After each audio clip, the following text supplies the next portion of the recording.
Bendiga, queridos hermanos. Saludos a cada uno de ustedes en el nombre de nuestro Señor Jesucristo. Nos alegra que esté con nosotros y saludamos también a aquellos que en el transcurso del día, en el transcurso de la tarde o el transcurso de los próximos días estarán quizás sintonizando el programa de esta mañana. Damos gracias al Pastor Vega por ese lindo repaso de la lección.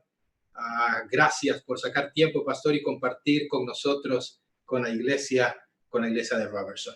A todos nuestros hermanos, a todos nuestros amigos de los diferentes lugares, bienvenidos a el estudio del libro de Apocalipsis. En esta mañana vamos a continuar con el tema Apocalipsis, esperanza en medio de la crisis, el tema número 5. Recuerden que en el tema anterior estudiamos la primera trompeta y hoy vamos a estudiar la segunda trompeta.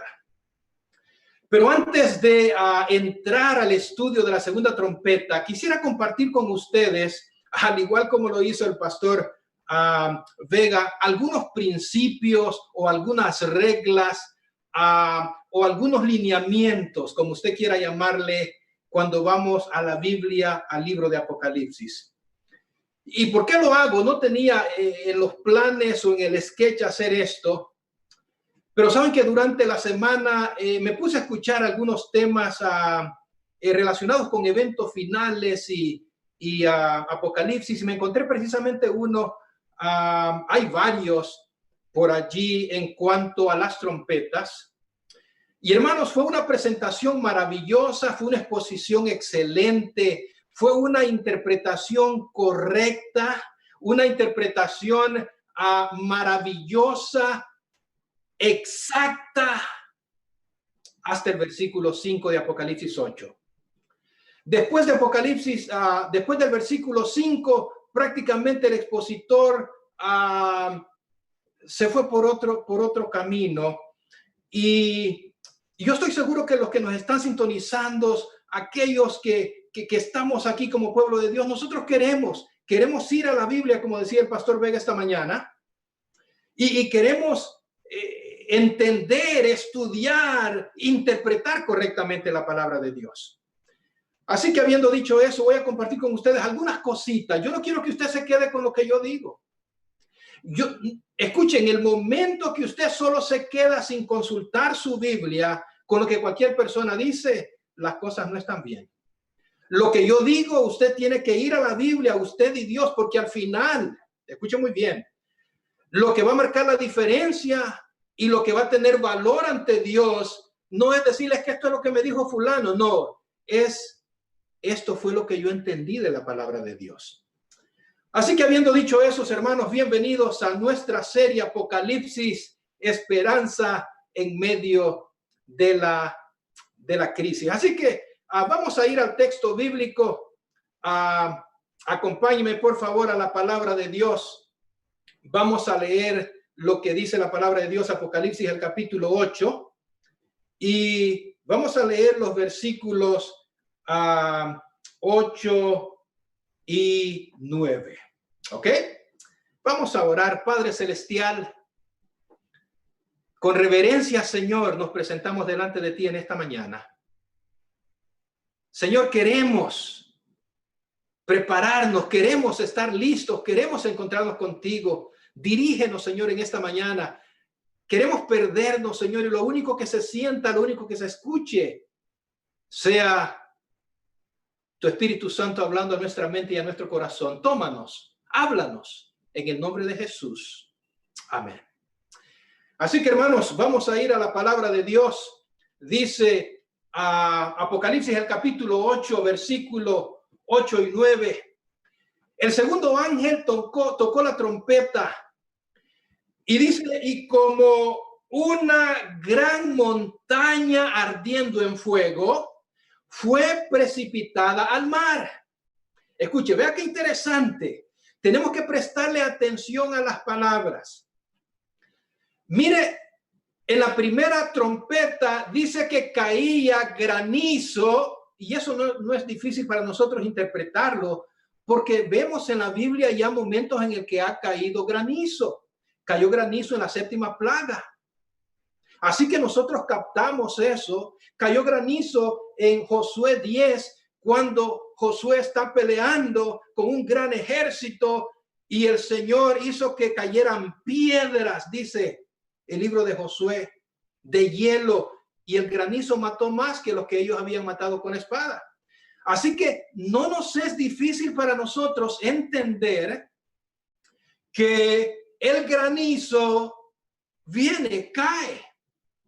Y el granizo, hermanos, que habla el libro de Apocalipsis es del peso de 75 libras, dice Apocalipsis 16. Pero vea qué interesante, en esta plaga el texto dice, el segundo ángel tocó la trompeta y como una gran montaña ardiendo. Vea que lo que está ardiendo es la montaña. ¿Ok? El fuego está en la montaña. Y eso es diferente a la próxima plaga que vamos a la trompeta, perdón, que vamos a estudiar en el próximo tema. Solo le estoy llevando para que ustedes analicen el lenguaje. Vea lo que dice la tercera trompeta y leo de mi Biblia.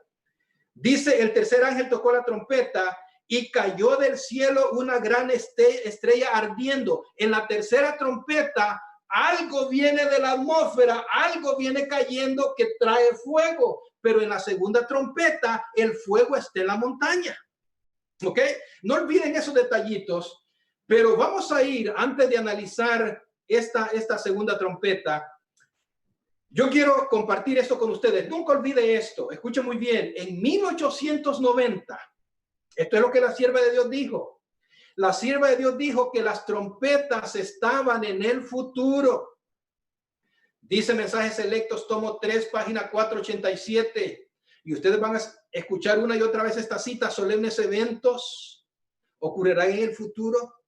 Sonará una trompeta tras otra. ¿Cuándo iban a ocurrir los solemnes eventos? En el futuro. ¿Cuándo iba a sonar una trompeta tras otra? En el futuro. Una copa tras otra. ¿Cuándo? En el futuro. En forma sucesiva sobre los habitantes de la tierra. Así que ya en 1890 la sierva de Dios está diciendo que las trompetas están en el futuro.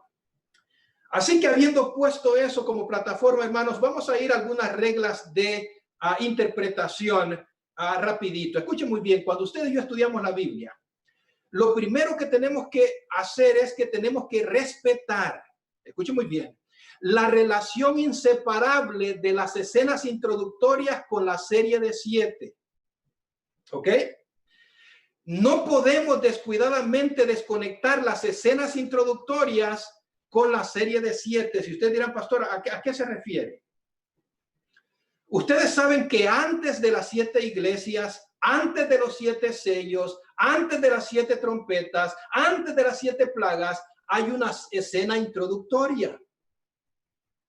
Y lo puse en negrita ahí en la pantalla, ¿ok? Y escuchen muy bien, la escena introductoria está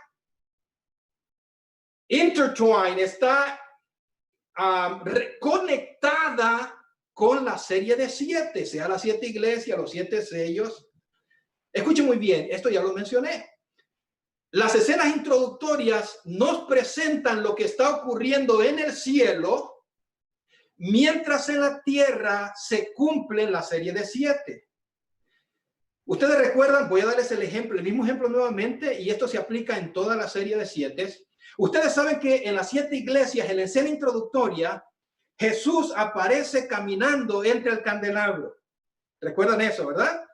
Y se nos dijo que el candelabro representa las 7 iglesias. Así que Jesús aparece caminando entre las 7 iglesias. ¿Ok? Ahora, vea qué interesante. En otras palabras, la escena introductoria nos está diciendo que mientras se cumple la historia del decaimiento del cristianismo a través de la historia, la escena introductoria nos dice lo que el Señor hace en el santuario celestial. El Señor hace en el santuario celestial lo mismo que hacía el sacerdote en el santuario terrenal con el candelabro. ¿Qué hacía? Se aseguraba que estuviera limpio, ya lo mencioné. Se aseguraba que no le faltara aceite. Y tenía que asegurarse que no se apagara. Así que, hermanos, mientras pareciera que la iglesia cristiana va decayendo hasta convertirse en la última iglesia, la iglesia de Odisea, el Señor dice, no se preocupen, que yo voy a asegurarme que a la iglesia hay un remanente, haya un pueblo que se mantenga limpio, un pueblo que no le falte el aceite del Espíritu Santo y un pueblo, una iglesia que siga brillando. Así que escuche, cuando vamos al libro de Apocalipsis, no podemos desconectar la escena introductoria de la serie de 7. ¿Ok? En segundo lugar, tenemos que respetar el orden o secuencia en que son presentadas la serie de 7. ¿A qué me refiero con eso? No podemos descuidadamente alterar la secuencia. Déjeme elaborar un poquito más en esto. Ustedes saben que hay 3 escuelas de interpretación, ¿verdad?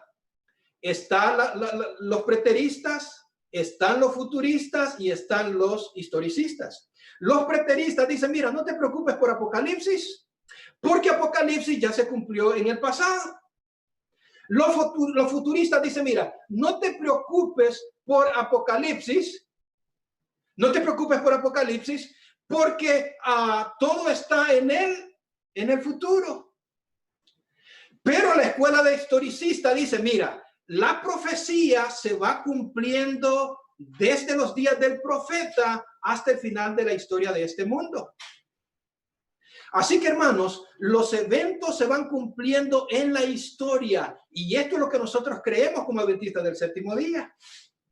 Y esto es bíblico. Ustedes recuerdan lo que el ángel le dijo a Juan, escribe lo que es, lo que ves y lo que va a venir después. Así que, hermanos, recuerden este detallito. Déjenme elaborar un poquito más. Déjenme darles un ejemplo.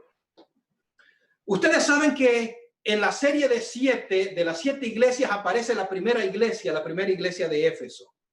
Y proféticamente hablando, la iglesia de Éfeso representa la iglesia apostólica, la iglesia del primer siglo. ¿Ok? Después viene la iglesia de Esmirna, la segunda iglesia, que representa la iglesia perseguida, la iglesia del segundo y tercer siglo, y así sucesivamente. ¿Ok? Pero ¿qué les parece a ustedes si cuando llego a la séptima iglesia, que representa la iglesia final, el cristianismo final, yo juntaría algunos textos bíblicos y les digo que la última iglesia, la séptima iglesia, representa la iglesia del primer siglo?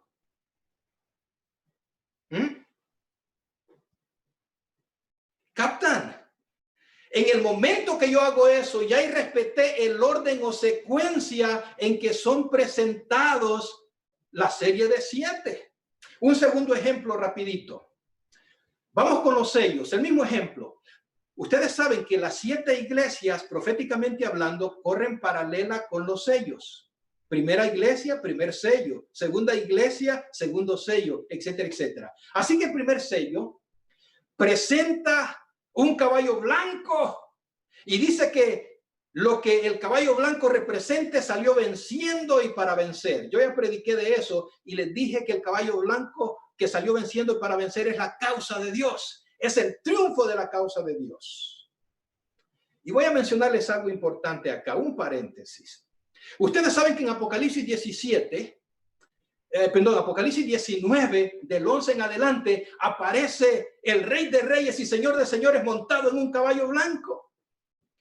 Así que muchas personas conectan el caballo blanco del primer sello con el caballo blanco que monta Jesús y dicen, mira, este caballo blanco del primer sello es el anticristo.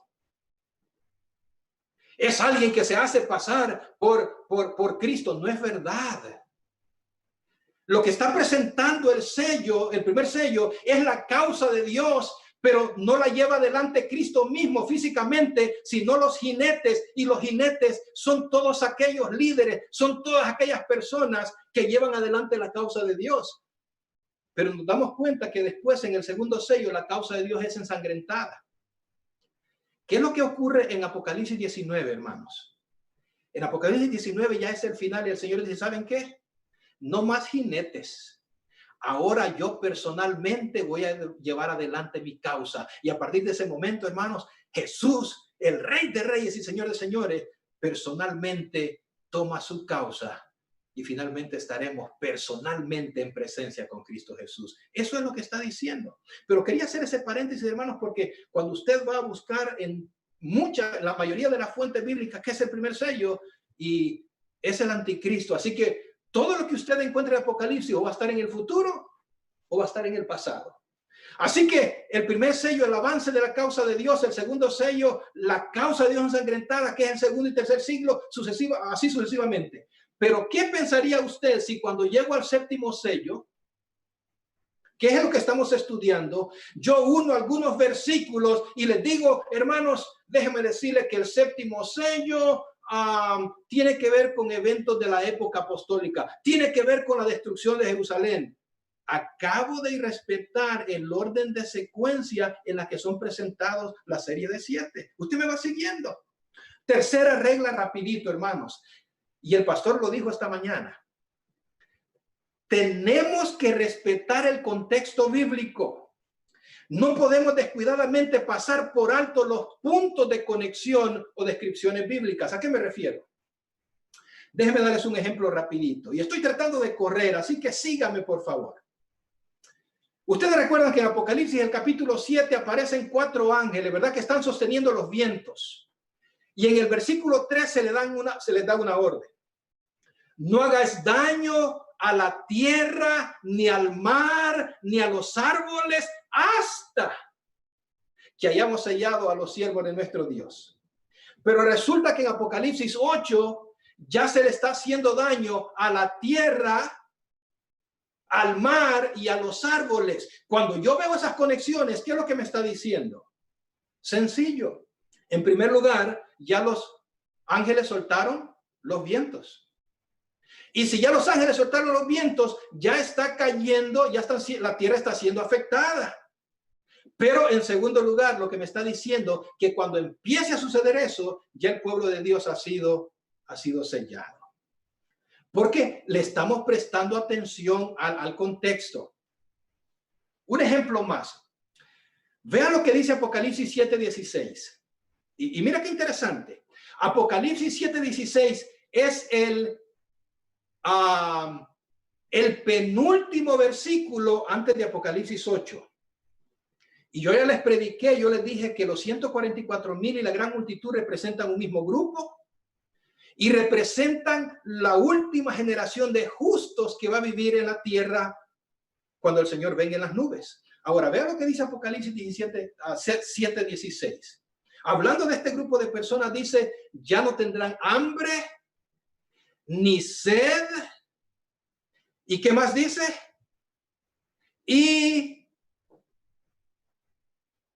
el sol, voy a leerlo de el versículo 16, voy a poner mis lentes, dice, ya no tendrán hambre ni sed y el sol no caerá más sobre ellos, ni calor alguno.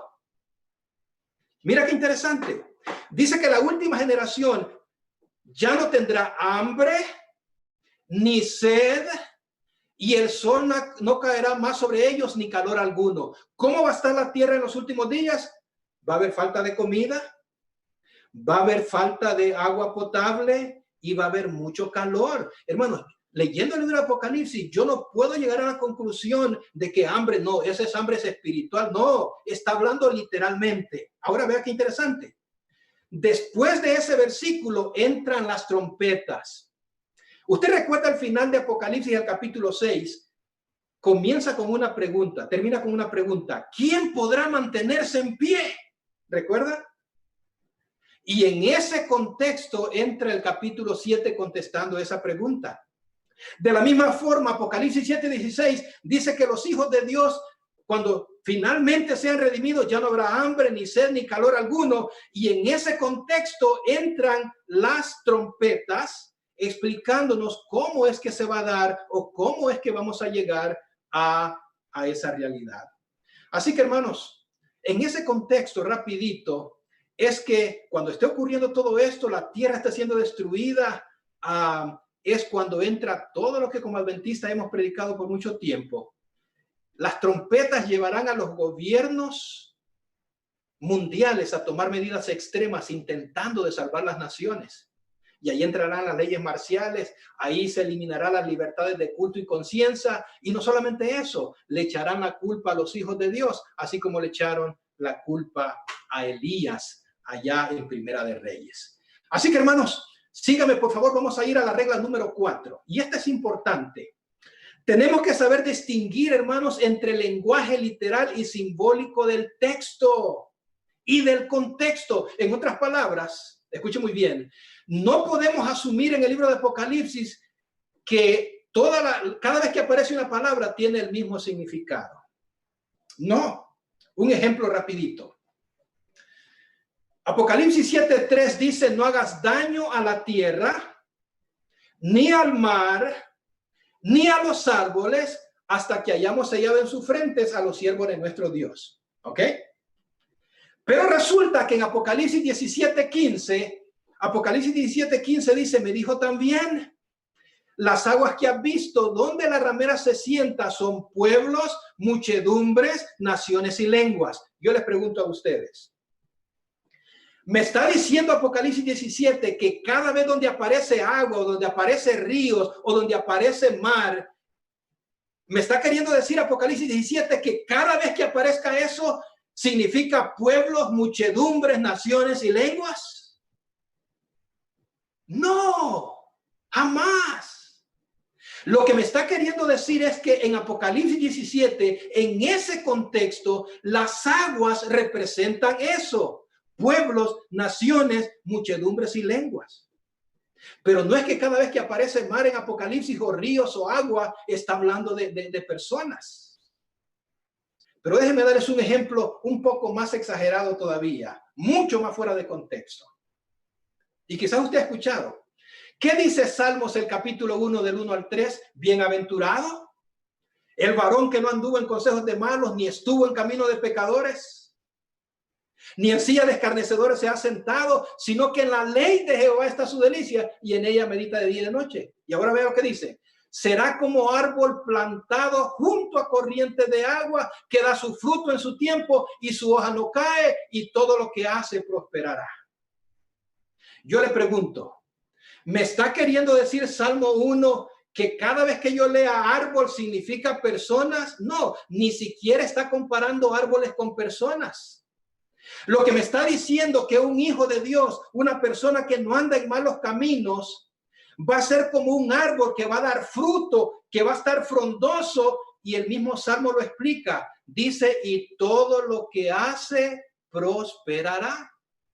Así que yo no puedo tomar la palabra árbol en Apocalipsis e ir a Salmos 1 y decir, bueno, los árboles significan los hijos de Dios. No. Pero déjenme darles un ejemplo más. Escuche, vea qué interesante, preste atención. Apocalipsis 1:20 dice: el misterio de las 7 estrellas que has visto son que las 7 estrellas son los 7 ángeles de las 7 iglesias. Vea qué interesante. En otras palabras, me está diciendo Apocalipsis 1 que cuando aparecen en ese contexto las estrellas significa ángeles o los mensajeros. Pero ahora yo le pregunto, escúcheme, sígame. ¿Está queriéndome decir Apocalipsis 1:20 que cada vez que yo vea estrellas en Apocalipsis significa ángeles o mensajeros? No. Vea este uso. Segundo ejemplo, Apocalipsis 6:13. Y las estrellas del cielo cayeron sobre la tierra como la higuera deja caer sus higos. Note la diferencia. En el primer texto, Apocalipsis 1:20, el ángel, Dios me dice en la Biblia, cuando tú leas en este contexto estrellas, significa esto. Pero en Apocalipsis 6, dice que las estrellas caían del cielo como la higuera, como un árbol deja caer sus frutos. ¿A qué le suena esto, hermanos? Esto es una fuga de estrellas, ¿cómo le llamaríamos ahora nosotros? Que captan, ve la diferencia. Pero un ejemplo más. Vea lo que dice Apocalipsis 9:1. el quinto ángel tocó la trompeta y vi una estrella que cayó del cielo a la tierra y se le dio la llave del pozo del abismo. Vea, 3 veces diferentes aparece la palabra estrella y cada uno significa algo diferente. Yo le pregunto, ¿qué significa la estrella de Apocalipsis 9:1? Dice que a esta estrella se le dio una llave. ¿Cuándo fue la última vez que usted vio a una estrella usando una llave? Así que el mismo contexto me dice a mí que esa estrella está representando un ente inteligente, un ente que puede hacer algo, y eso me conecta con el lucero de la mañana. ¿Recuerdan ustedes? Oh, cómo caíste del cielo, oh lucero, hijo de la mañana. ¿A quién representa esa estrella? A Satanás. Y claro, vamos a estudiar eso cuando lleguemos allí. Pero lo que yo quiero que ustedes vean como estudioso de la Biblia, que tenemos que saber distinguir entre lenguaje literal y simbólico. No podemos asumir el mismo significado cada vez que aparece una misma palabra. El contexto, como decía el pastor, nos va a ayudar. Y lo último, hermanos, antes de entrar a analizar rapidito la segunda trompeta, tenemos que respetar el simbolismo del santuario, ya que este representa el plan de salvación. Recuerda que el santuario tenía un orden. Primero estaba el atrio, después estaba el lugar santo, y en el lugar santo estaba la mesa de los panes, estaba el candelabro, estaba el altar de incienso, y después estaba el lugar santísimo. Ese es el orden que se presenta en Apocalipsis, y necesitamos respetar ese orden. Alterar la secuencia de los muebles del santuario, hermanos, es desvirtuar el simbolismo del ministerio de Cristo en el santuario celestial. Y solo voy a leerles una cita por el factor tiempo. Dice Palabras de Vida del Gran Maestro, página 76. El sistema de culto judaico que llevaba la firma celestial había sido instituido por Cristo mismo. Vea qué bonito. Las grandes verdades de la redención se hallaban veladas tras los tipos y los símbolos. Así que escuchen muy bien. Apocalipsis nos viene, estuvimos en él en el simbolismo del candelabro con las 7 iglesias. Estuvimos en el simbolismo del trono o la mesa de los panes, Apocalipsis 4:5, en los sellos. Y ahora estamos en el altar de incienso, donde ocurre la intercesión durante las trompetas. Yo no puedo tomar las trompetas y llevarlas al atrio, que es el ministerio de Cristo cuando estaba en la tierra. Así que, hermanos, ustedes van a tener tiempo de repasar eso y ir a la palabra de Dios, pero después de haber compartido eso con ustedes, ahí están las 5 reglas. Después de haber compartido esas reglas con ustedes, tenemos que respetar la relación inseparable de las escenas introductorias y la serie de 7. Tenemos que respetar el orden o secuencia que son presentadas. No podemos, hermanos, alterar la secuencia. Tenemos que respetar el contexto bíblico. No podemos descuidadamente no ver los puntos de conexión, etcétera, etcétera. Así que, hermanos, habiendo dicho eso, ahora sí vamos a analizar la segunda trompeta. Dice la palabra de Dios: y el segundo ángel tocó la trompeta, y como una gran montaña ardiendo en fuego fue precipitada en el mar. Escuche, no está diciendo el texto ni hace alusión al texto que viene la montaña en el aire ardiendo hacia la tierra. ¿Ok? El texto me está diciendo que la montaña está ardiendo, que el fuego está en la montaña. ¿Ok? Pero hay un detalle. Y el detalle es, hermanos, que a diferencia del granizo, que nosotros tenemos ejemplos en la Biblia, no tenemos ningún ejemplo bíblico donde una montaña esté ardiendo, excepto en momentos como el de Moisés en Éxodo 19, cuando la presencia de Dios hace arder la montaña. Ahora, le estoy hablando a personas que creen en la Biblia. Hermano, yo estoy consciente que a Dios No se le dificulta para nada hacer arder en la tierra lo que a él le da la gana. ¿Ok? Sin embargo, vamos a tratar de encontrar sentido a esta segunda trompeta, tomando en consideración lo que está ahí en el texto. Aunque recuerde, a Dios Dios puede hacer arder montañas de como él quiera. Pero recuerden que Dios trabaja en base a principios. Cuando usted lee el libro de Job, cuando usted lee el libro de Salmos, dice que Dios tiene un arsenal escondido para el día del juicio. Y entre ese arsenal, entre esa bodega, entre ese tesoro, entre esa artillería está el granizo y muchas cosas más. Así que, hermanos, lo primero que yo quiero que veamos es ¿qué es eso de la tercera parte? De la tercera parte. Es sencillo, hermanos. La tercera parte significa que las trompetas no van a ser universales. ¿Ok? No van a estar ocurriendo simultáneamente en todas partes, en cada espacio en la tierra. No. Vea lo que dijo la sierva de Dios, Conflicto de los Siglos 612. Estas plagas no serán universales, pues de lo contrario los habitantes de la tierra serían enteramente destruidos.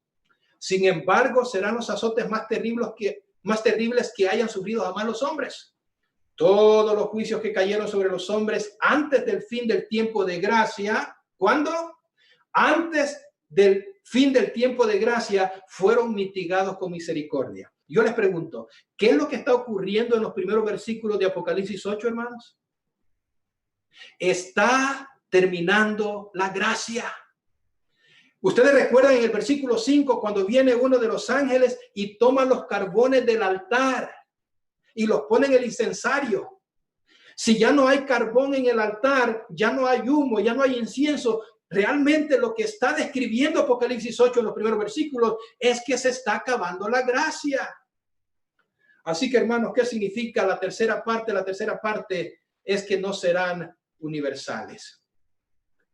Pero hay un detallito más, hermanos, y dice que el mar se convirtió en sangre. ¿Qué es eso de que el mar se convirtió en sangre? ¿Saben que en la Biblia tenemos algunos indicios? Por ejemplo, en la primera plaga en Egipto, ustedes saben que los ríos, las aguas se convirtieron en sangre. ¿Qué es lo que hay detrás de esa frase cuando el agua se mezcla con la sangre? Ustedes como conocedores de la Biblia se van a dar cuenta que en la Biblia la sangre contamina. La mujer cuando estaba en su periodo, o las mujeres, recuerda aquella mujer de Marcos el capítulo 5, por 12 años con un sangrado, inmunda, impura. En la Biblia, la sangre es contaminación. La única sangre limpia, la única sangre en la Biblia que no contaminaba era la sangre del santuario. Así que, hermanos, cuando dice la Biblia que el mar se convirtió en sangre, es que las aguas del mar se contaminaron. Dice Éxodo 7, 20 y 21, y todas las aguas que había en el río se convirtieron en sangre. Solo estoy leyendo las partes que he subrayado. Y dice, y el río se corrompió. ¿Qué significa eso? El río se corrompió. Se contaminó. Y vea lo que dice, y los egipcios no podían beber de él. Toda la primera plaga tiene que ver con las aguas contaminadas. Éxodo 7, 18 dice, y herederá el río y tendrán asco de beber el agua. En otras palabras, hermanos, cuando dice que el mar se convirtió en sangre, significa que las aguas están contaminadas. Pero vayamos a la tercera y última parte, y esta es la parte central. Présteme atención unos minutitos más. Dice que el segundo ángel tocó la trompeta y vea qué interesante, dice, y como una gran montaña ardiendo en fuego se precipitó en el mar. ¿Saben qué? Lo que me ponía a pensar es que esto de las montañas ardiendo, yo decía, pero ¿qué tiene que ver con el mar? Porque esto me suena a mí como alguna una serie de erupciones volcánicas, porque hay fuego en la montaña. La montaña no viene en el aire, no está entrando a la tierra, el fuego está en la montaña. Y vea lo que causa, hermanos. Murió la tercera parte de los seres vivientes que estaban en el mar. Así que yo no sé, quizás ya no vamos a poder comer salmón, a aquellos que les gusta el pescado. Y vea qué interesante, escuche, vea este último detalle. Dice que la tercera parte de las naves, de los barcos, de los cruceros fue destruida. ¿Qué tiene que ver eso? Que haya fuego en una montaña y que afecte no solamente el mar, sino que eche a perder y hunda los barcos. Oh, hermanos, sí, esa es la parte interesante. Escuchen muy bien. Y esto yo lo iba aprendiendo poquito a poquito. ¿Cuántos de ustedes recuerdan cuando en la escuela nos hablaban del anillo de fuego? Otros le llaman el cinturón de fuego. ¿Qué es eso que ustedes ven allí en pantalla? ¿Sabe qué es eso del cinturón o el anillo de fuego? Es donde está el 75% de los volcanes. A eso es lo que se le llama el 75%, está en ese cinturón o anillo de fuego. Vea lo que dice esta fuente. Esta fuente es importante, hermanos. Vea lo que dice esta fuente. Dice que en ese cinturón de fuego o anillo de fuego, hermanos, ahí se concentra el 75% de los volcanes y se registra el 90% de la actividad sísmica a nivel mundial. Cuando yo veo eso, es más, no lo puse, pero escuchen, leí que 350 millones de personas, o sea, una de cada 20 personas, vive dentro del perímetro de donde puede alcanzarles si los volcanes empezaran a hacer erupción. En otras palabras, si los volcanes empezaran varios a hacer erupción justamente al mismo tiempo, el 350 millones de personas vivimos dentro del perímetro que podemos ser alcanzados. Así que, escúcheme, si esto es así, hermanos, las cosas se ponen complicadas y con razón daña a los barcos, pero eso no es toda la historia. Y lo que les voy a compartir en este momento, yo no lo sabía. ¿Sabían ustedes, hermanos, que hay más volcanes submarinos? ¿Escucharon eso? Hay más volcanes submarinos de los que hay en la Tierra. Yo hasta ahora lo descubrí estudiando. Vean lo que dice la Universidad Estatal de Oregón. Dice que los sistemas volcánicos más productivos de la Tierra están ocultos bajo un promedio de 8.500 pies o 2.600 metros de agua. Y vean lo que dicen ellos. Si esta estimación de 4.000 volcanes por cada millón de kilómetros cuadrados en el Océano Pacífico es verdad, dice que hay más de 1 millón de volcanes submarinos. Escúcheme. Es más, voy a dejarle una tarea. No puse videos en esta presentación porque ustedes saben que todo tiene copyright y esto y lo otro. Pero busque, haga un Google y ponga volcanes submarinos haciendo erupción. Y usted va a quedar boquiabierto. Así que, hermanos, desde mi humilde perspectiva, ya les dije que a medida nos acerquemos a estos eventos, vamos a tener, como dijo el pastor, un cuadro más completo. Y ya les dije también que Dios es poderoso para levantar fuego de la nada en las montañas. Pero es probable, hermanos, es probable. Yo quisiera sugerirle a ustedes que la segunda trompeta tiene que ver con los volcanes de la tierra y del mar haciendo erupción. La tercera parte. ¿Cuántos volcanes hay en la tierra, hermanos? ¿Saben que hablan de aproximadamente 1.500, 1.900 activos? ¿Y usted vio cuántos hay en el mar? Más de 1 millón de volcanes. ¿Usted se imagina un volcán allá abajo haciendo erupción y un barco va pasando por ahí? ¿Qué pasa con ese pobre barco? Eso es lo que está describiendo, hermanos, Apocalipsis en la segunda trompeta. Déjame mencionarte algo rapidito. Tú recuerdas el diluvio, ¿verdad? ¿Cuántas veces no leemos la historia y algunas veces por mucho tiempo pensamos que solo 40 días hubo agua en la tierra y llovió 40 días, pero nos damos cuenta que cuando empezamos a sumar, hermanos, hubo agua en la tierra por más de un año y 10 días aproximadamente. Pero lo que quiero mencionarte en esta mañana es un detallito que probablemente no hayas visto. Vea lo que dice la palabra de Dios y solo voy a leer las partes subrayadas por el factor tiempo. Dice que cuando empezó a llover, hermanos, fueron rotas las fuentes del gran abismo. O sea que no era una lluviecita ahí solo que fuerte, no, vea.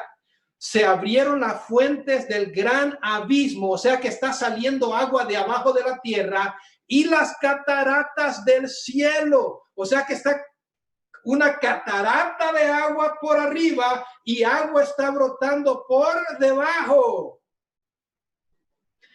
Saben que en inglés la idea se ve un poquito más clara. Dice, all the sources of the vast watery depths burst. Se reventaron o surgieron, dice, toda la vasta agua que estaba debajo de la tierra. ¿Captan?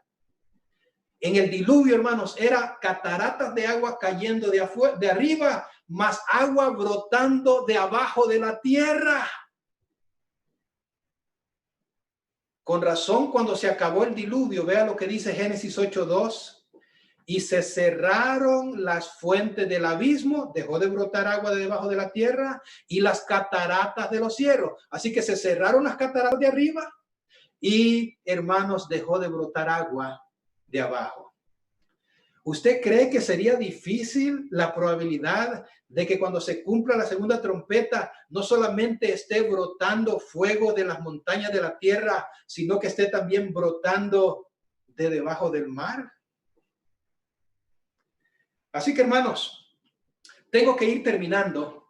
¿Saben que en el 2012, el 18 de julio, iba un vuelo pasando por el Océano Pacífico y de repente vieron una balsa de roca flotante?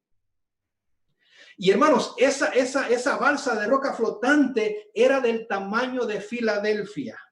¿Usted se imagina? Así que fueron a investigar, hermanos, y encontraron que era un volcán que había hecho erupción debajo del mar. Y vea lo que dijeron ellos, que fue la mayor erupción volcánica del siglo pasado. Dijeron que es la más grande que hemos visto en este siglo a gran escala. Y esto fue lo que me llamó la atención. Escuche, vea lo que dijeron ellos. Dice que más del 70% de toda la actividad volcánica en la Tierra ocurre en el fondo del mar. ¿Dónde es que hay más erupciones volcánicas, hermanos? Pero no las vemos porque están cubiertas de agua. Así que, hermanos, en la segunda trompeta dice que Juan vio como una gran montaña ardiendo en fuego que fue expulsada, que fue precipitada al mar y murió la tercera parte de los seres que viven en el mar, y las naves y los barcos fueron también dañados. ¿Saben, hermanos? Hay una cita del espíritu de profecía en manuscritos 10 de 1897, también lo encuentran en Mensajes Selectos, tomo 3, página 477. Y, hermanos, dice la sierva de Dios, hablando en ese contexto de las señales, dice que las personas va a haber angustia en la tierra. Y ahora escuche, dice, confundidas a causa del bramido del mar y de las olas. No van a entender lo que está ocurriendo en el mar. Y eso es bíblico en Lucas 21. Y vea lo que dice la sierva de Dios. Harán naufragar los barcos que navegan sobre sus tranquilas aguas, y con el peso de su propia carga irán rápidamente a la eternidad sin tiempo de arrepentirse. Así que, hermanos, yo quisiera sugerirles a ustedes Yo quisiera sugerirles a ustedes, hermanos, que desde mi humilde perspectiva, la segunda trompeta no es sino los volcanes de tierra y del mar haciendo erupción, tratando de llamar la atención a los seres humanos, diciendo se está acabando la gracia. ¿Saben que en un artículo, para ir terminando, en el 2015, alguien hizo una pregunta: ¿qué pasaría si los volcanes de la tierra hicieran erupción de una misma vez? Y hermanos, vean lo que dijo este caballero. En primer lugar dijo que no era probable. Y yo les diría, no conocen el poder del Dios que nosotros conocemos, hermanos. Usted recuerda que dice la Biblia, aquel día cuando iban en el barco, se suelta aquella gran tormenta, el Señor se despierta y le dice al viento, calla, enmudece. ¿Y qué hizo el viento? Escúcheme, la naturaleza obedece a Dios. Así que ellos dicen, eso no es probable. Para el Dios que yo sirvo y el que usted sirve, sí es probable. Pero vean lo que él dice. Si los volcanes hicieran eso, los efectos desencadenarían una cadena de dominó ambiental muchas veces más poderosa que un invierno nuclear, dice este erudito. Dice, y vea lo que él dice, las cosas se volverían tan malas que no querría sobrevivir en una tierra como esa. Así que, queridos hermanos, dice la sierva de Dios que cuando Cristo deje de interceder en el santuario, hermanos, ese día ocurrirán señales en el sol, en la luna, en las estrellas y en la tierra y en el mar. Y vea al final, solo voy a leer la última parte, dice la sierva de Dios, el mar se convirtió en sangre, ¿ok? Y toda alma viviente fue muerta en el mar. Vea qué interesante. Para la sierva de Dios, esta plaga era literal. ¿Ok? El mar, también los ríos y las fuentes de las aguas se convirtieron en sangre. Así que, amigos y hermanos, lo bonito es que Dios siempre le dice a sus hijos lo que viene. Dice la palabra de Dios en Amós 3:7 que no va a hacer nada Jehová, el Señor, sí que le diga a sus hijos lo que viene. ¿Y con qué propósito? Con el propósito que nos preparemos. Amigos y hermanos, yo no sé a quién le estoy hablando en esta mañana, pero la palabra de Dios y la sierva de Dios dice que si nosotros escuchamos y nos preparamos, dice que vamos a escapar de los juicios que van a venir sobre la tierra. Y yo quiero terminar diciéndoles, hermanos, que no hay nada que temer. ¿Por qué comparto esto yo con ustedes? ¿Para que tengamos miedo? No. Sino para que sepamos lo que viene y nos preparemos. Porque el Señor dice, la lectura bíblica, que el que habita al abrigo del Altísimo morará bajo la sombra del Omnipotente. Si tú y yo caminamos con Dios, hermanos, no importa lo que venga. ¿Sabemos lo que viene? Sí. ¿Nos preparamos? Sí. Pero podemos estar confiados porque Dios va a estar con nosotros. ¿Saben, hermanos? Esto debería tener un efecto que nos lleva a prepararnos. Esto debería tener un efecto que nos lleva a levantar la cabeza y ver hacia arriba, ver hacia las cosas celestiales. Porque nuestra redención, dice la palabra de Dios, está cerca. Amigos y hermanos, en la vida nos preparamos para todo. En la vida nos preparamos cuando vamos a casar. Nos preparamos para viajar. Nos preparamos cuando viene un tornado. Pero la pregunta que yo les hago es, ¿nos estamos preparando para encontrarnos con Cristo? ¿Saben que quizás yo le estoy hablando en esta mañana a una persona que ha escuchado del amor de Dios, ha escuchado el mensaje adventista y ha escuchado entregarle su corazón al Señor una y otra vez y no lo ha hecho? Si ese eres tú, mi amigo, mi hermana, mi hermano, es tiempo de entregarle tu vida al Señor. O quizá le estoy hablando a una persona que conoció del Señor, pero algo trágico ocurrió en su vida, o siente que Dios le falló y por el dolor de su corazón le dio la espalda al Señor. Regresa.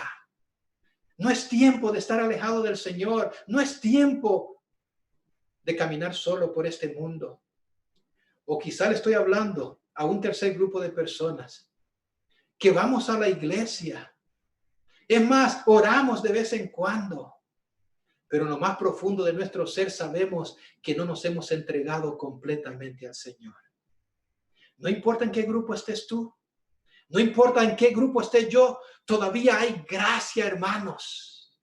Pero una vez que comiencen a sonar las trompetas, una vez que empiece a suceder lo que yo les estoy describiendo, hermanos, la gracia estará acabando. Ahí donde estás, yo quisiera invitarte que le digas, Señor, el tiempo se está acabando. Yo quiero que tomes control de mi vida. Después de este canto muy lindo que vamos a cantar, día grande viene. Vamos a tener unas palabras de oración. Y quiera Dios que ese día, para ti y para mí, por la gracia de Dios, sea un día muy grande. Cantemos. Vamos a cantar el último himno, 312, día grande viene. Día grande, día grande, día grande, es empezar.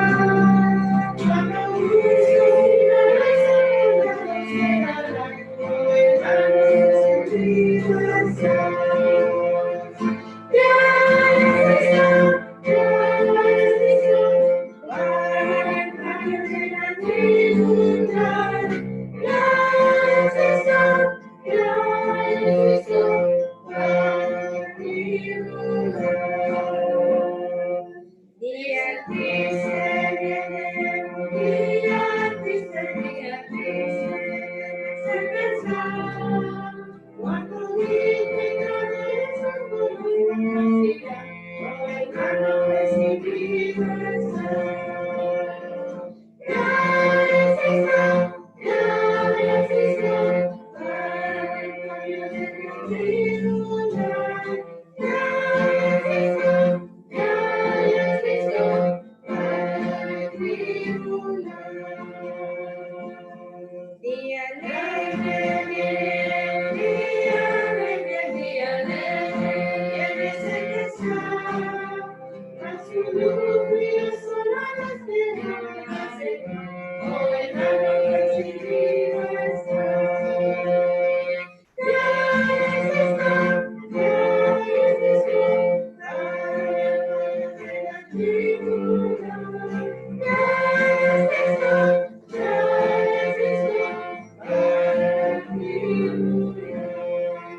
En esta hora, hermanos, quiero invitarte que vengamos ante la presencia de Dios.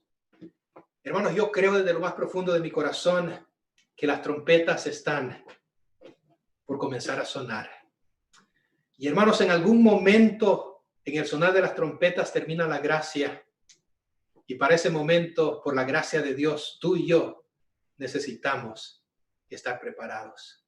Oremos. Padre Celestial, te damos gracias, Señor, porque tú nunca haces nada en secreto.